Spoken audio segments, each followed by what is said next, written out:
Hey everyone, today I'm going to be showing you how to play line 25 on our book, Lightly Row. Lightly Row uses all of the ideas we've learned so far. We've learned how to play quarter notes, we've learned how to play half notes, we've learned how to play quarter rests and half rests, although there aren't any rests in this piece.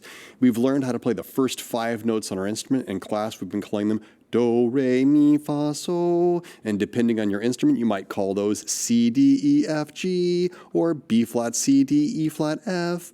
Make sure that you've got your book nearby to do this lesson. I'm going to be sharing a trumpet book on the screen, but you're going to need to have the notes for your instrument in front of you so that you can play along. In order to successfully complete this lesson, you've got to make sure that you've watched this video, played along with this video, and then completed the practice first activity on Lightly Row. That, in fact, is our big goal, our assignment for the week.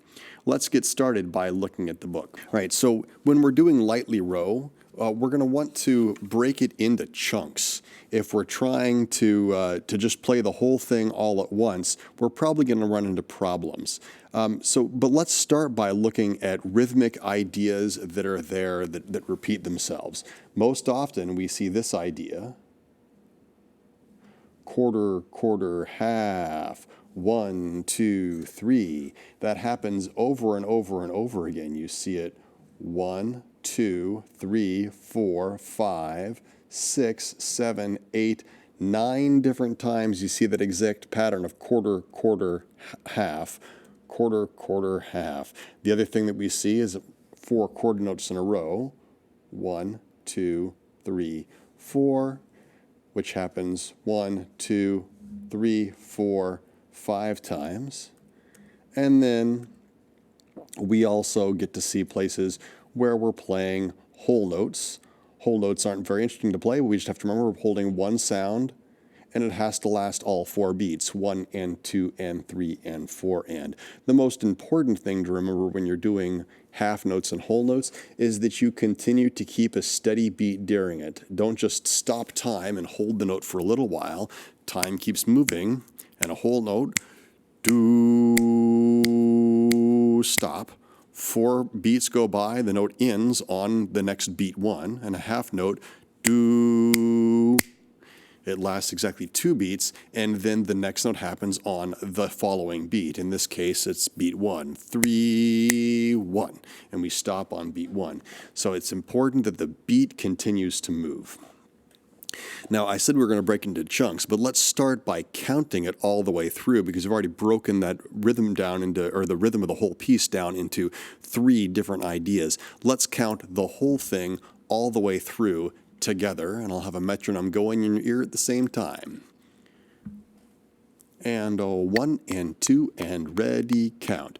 1, 2, 3, 1, 2, 3, 1, 2, 3, 4, 1, 2, 3, 1, 2, 3, 1, 2, 3, 1, 2, 3, 4, 1.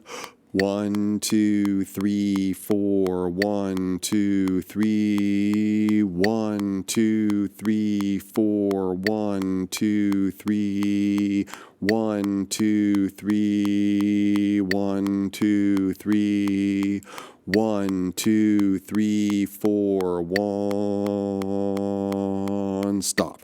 And that last note, even though it's the last note of the piece, time has to keep moving. And you notice that I held that out and I said stop when the metronome got back to the next beat 1. And the metronome, you notice beat 1 is always a higher pitched click. So you can tell when that beat 1 happens apart from all of the other beats that are in the measure. All right, now that we have the rhythm down for the whole thing, let's break it up into chunks. And the reason I want you to do this is because you're going to realize when you break it up into chunks that many of the chunks are the same as other chunks. So it's naturally broken up into chunks for us by these breath marks. Every 2 bars, they've written a breath mark. Now, it'd be more musical to have fewer breath marks in it, but we're young, we're just learning how to play, and we're not very good at saving our air yet. Later on, I'd ask you to play this and take half as many breaths, but we're going to use those breath marks as landmarks to break it up into chunks. Let's start with chunk number 1. Now, if I were going to sing that using our relative note names, using the solfege names, I would sing this. Sol, mi, fa, re. Play that on your instrument, and 1, 2, ready, go.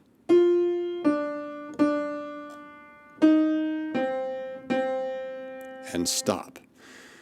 Now, if I look through the piece, I can see that same thing happens in those exact same rhythms, the exact same notes, 2 more times. See if you can find them.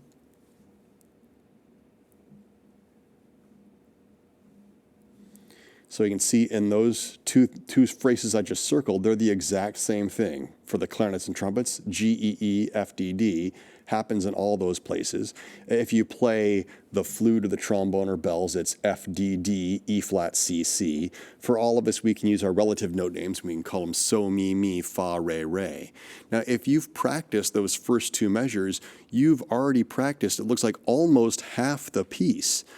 Because that phrase, that idea, keeps coming back over and over and over again.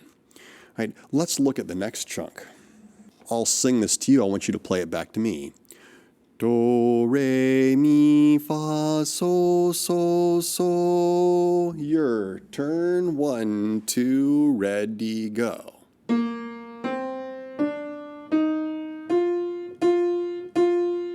And stop. Now, that idea only happens 1 time in the tune. It's, however, a scale, and we play that exact scale in the beginning of every one of our lessons. Do, re, mi, fa, so. The only difference is here we're playing the so at the top of the scale 3 times. Let's go on and look at the next chunk.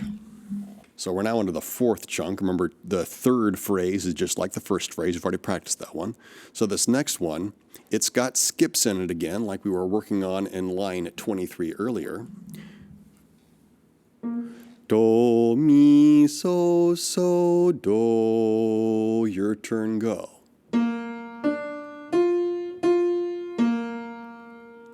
Now, when we have that pattern of skips from do to mi to so, it's what we call an arpeggio. So they played a C major or a B flat major arpeggio for that phrase there. Take a look through the tune and see if you can find that exact phrase somewhere else.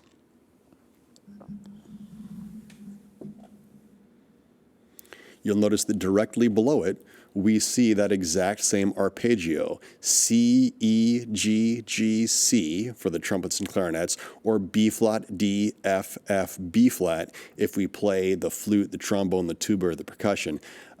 And we can all call it do, mi, so, do. So we've worked now on 3/4 of the piece. There's only a little bit left to go. Let's look at this chunk in the music there. Now, fortunately, it's the same note happens many, many times, and then we're just going through steps to play those next few notes there. Listen to me and repeat after me. Re, mi, fa. Your turn, ready, go.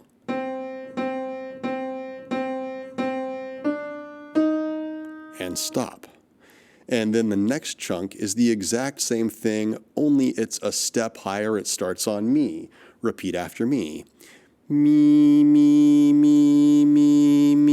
fa, so.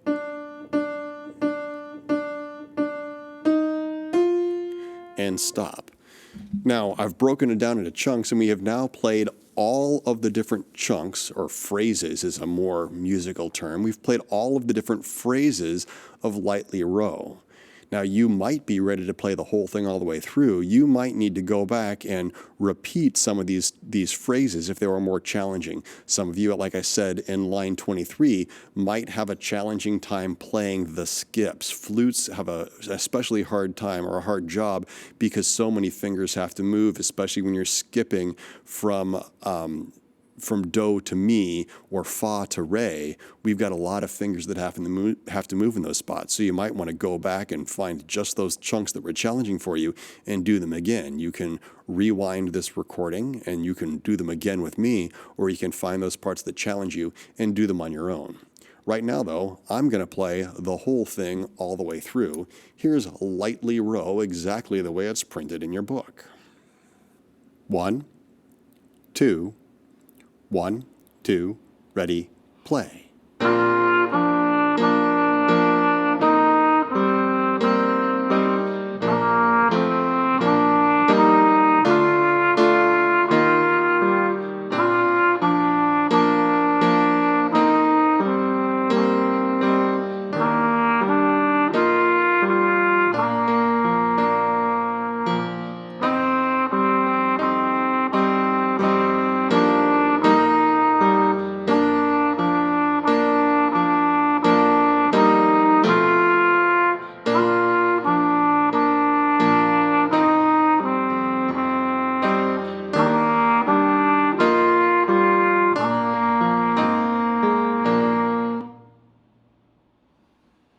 All right, that's it for this lesson. Make sure that you've practiced along with this recording and you practice along with practice first, and then you submit practice first. I recommend that you do practice first over and over and over again so that you get a chance to improve your score and submit your very best attempt at the end of the week. That's it for this one. Thanks for stopping by.